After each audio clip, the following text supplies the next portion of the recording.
Viewer discretion is advised. Okay, so chances are you've started up SCP Secret Laboratory after downloading it off of Steam for free, you got into a game, and you realized something. You have no fucking clue what to do. Don't worry, you're not the only one.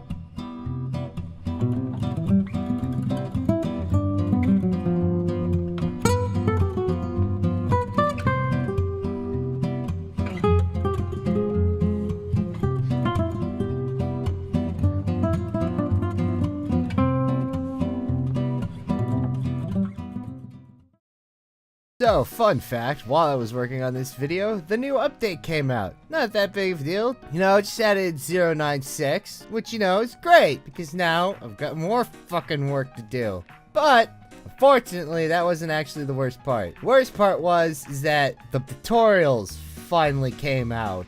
Pretty much making the point of making this video worthless. However, thankfully, they're not perfect. So I can actually still make this video and cover things that the tutorial does not. Specifically, the actual objectives as the different teams and things of that nature. I know that they seem basic, you know, escape, kill the SCPs and the opposite escapees, and kill everybody as SCPs. But the means of how you do that actually aren't straightforward at all in the game. So that's actually what I'm going to focus on in this video instead. Hopefully this one won't become dated in 5 hours after I fucking release it, making my life wonderful.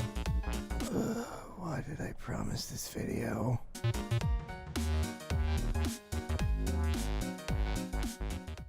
Alright, we'll start with scientists in DClass since they're functionally the same thing. As scientists, you'll spawn with a keycard and a medkit. You better fucking cherish that medkit because you are legitimately the only class in the game that gets one. And as DClass, you'll spawn with fuck all! Yep, better get used to that. So, to the tutorial's credit, it does rightfully point out that as these classes, you'll have to scavenge for keycards in order to escape. However, one thing it says that I take umbrage with is this.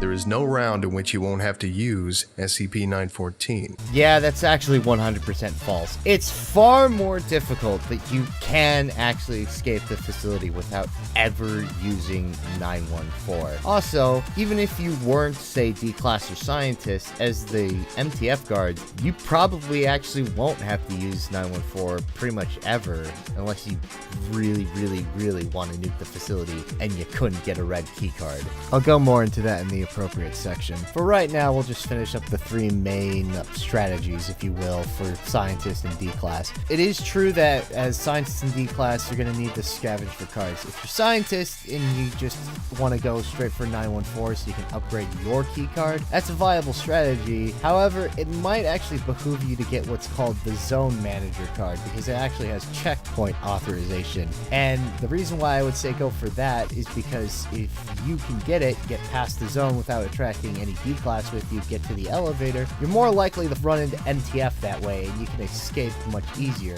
If you can't run into MTF, well, it's a bit harder, but you don't actually have to go back down. You're just gonna have to search through heavy containment for a while and try to see if you can find a better keycard, which there's a senior guard and at least 2 commander cards that are usually screwing about. Thanks to 096's edition, he usually has a commander card in his containment chamber. If you don't want to tangle with him though, there is another room that's locked behind at least 2 security doors that you'll need at least guard level authorization to be able to get into.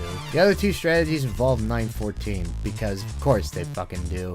You're either gonna have to upgrade your card all the way to 05 so that way you have both Warhead and Armory access, or you're gonna try to go for what most people do, which is the Facility Manager card. It's a dark red card that will give you access to pretty much everything you need. It just won't give you Armory access, so you won't have any guns with you, unfortunately. Of course, these are just the 2 most common strategies. It's the easiest 2 cards to try to go for, which is why most people end up using these 2 methods. 914 did actually get some new updates recently, so now you can upgrade your guns using it. I actually do highly recommend this as D-Class, because otherwise, it's going to be a rough ride, boy. I could go more in depth with strategies and ideas, but this is the gist of it, honestly. You're going to have to try to discern for yourself what to do in the game outside of this. honestly, the most important thing to remember as scientists and D-classes is that your first goal, first and foremost, is to escape. Anything you do after that, you do as either MTF or Chaos.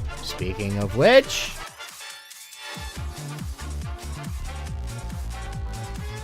Alright, onward to MTF and Chaos. These are also pretty much functionally the same. They are a little bit different though in what they actually have to do. For one, as MTF and Chaos, you'll both have to try to rescue your corresponding escapees. These are either the Scientist or D-Class, and obviously Scientist is with MTF, and D-Class is with Chaos. Where the objectives differ is that MTF has to kill the SCPs in order to win, whereas Chaos just has to help everybody escape, and then that's pretty much it, with a few caveats. Firstly, as Chaos, you are supposed to kill Scientists. As MTF, you're supposed to kill D-Class. People kind of try not to because it's so hard as D-Class, but they serve no functional purpose if you don't kill them. In other words, if you're MTF and you don't kill the D-Class, the round will go on forever, so you gotta find some use for them, if not murdering the fuck out of them. However, there is another option, which is that you can just arm the nuke and blow the fuck out of everybody in the facility. However, you'll need a keycard that has access to all containment chambers. There's no getting around this. Additionally, you'll also have to go into heavy containment and actually go to the warhead room and arm it. You'll also probably have to guard it too, because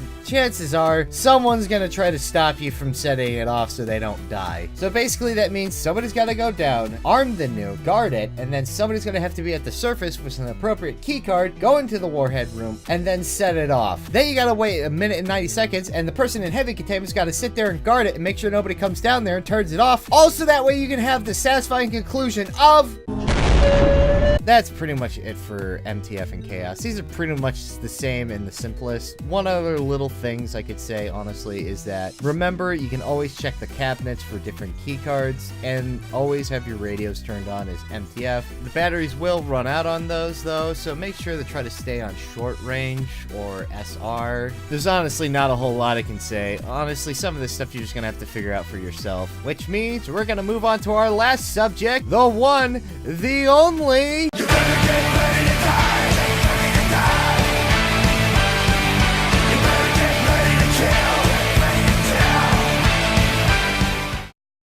Oh man, the SCPs are easy. What could you possibly need to explain? I know exactly what their objectives are. It's simple. The controls.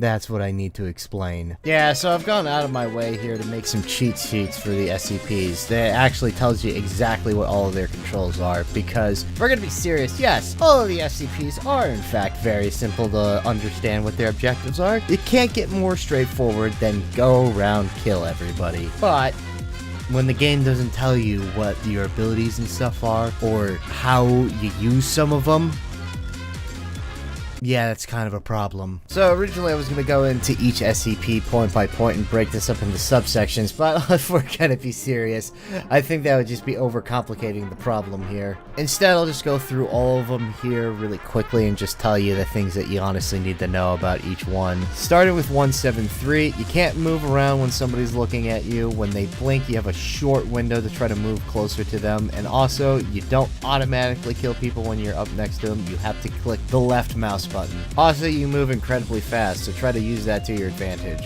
049, he's pretty simple. You just gotta remember that when you kill somebody, you hover over their body and hold E to revive them, and also you have about a 10 to 15 second window before that chance expires. I'm gonna do 096 next, even though he was the one that made this video take 2 fucking weeks to make. I honestly thought I was gonna have more to say about him, but he's honestly not difficult. You just gotta be careful with them, because you gotta remember that when somebody actually does look at you to enable the rage state, you have about a 5-second just pause before you actually get up and go, so you're a pretty vulnerable target during that time. Also, much like 173, you don't automatically kill somebody when you go up next to them, so you have to remember to click on them when you're right next to them. You might have noticed that you can break down doors. You also can't do that automatically either. I'm pretty sure you have to click in order to break down the doors. I unfortunately didn't get a lot of time to play as him to 100% verify all this stuff, but the video was just taking too long to make, so I had to do with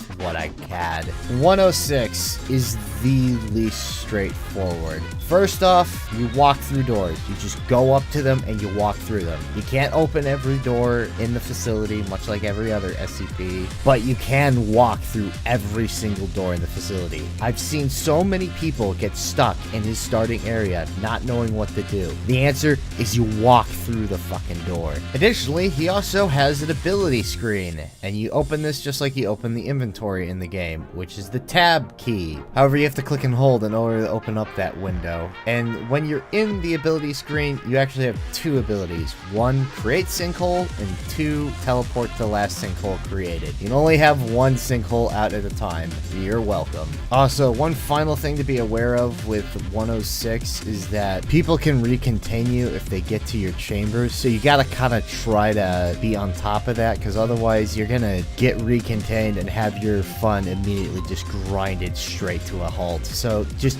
really be aware of that. One final thing to know about all of the SCPs is that you don't need a keycard in order to open up most of the areas for you. You can't get onto the surface unless somebody leaves the gates open.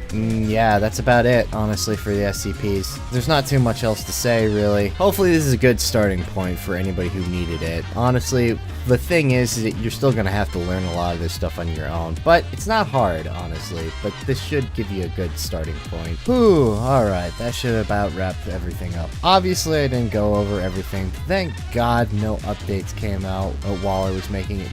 Wait. What the fuck is this?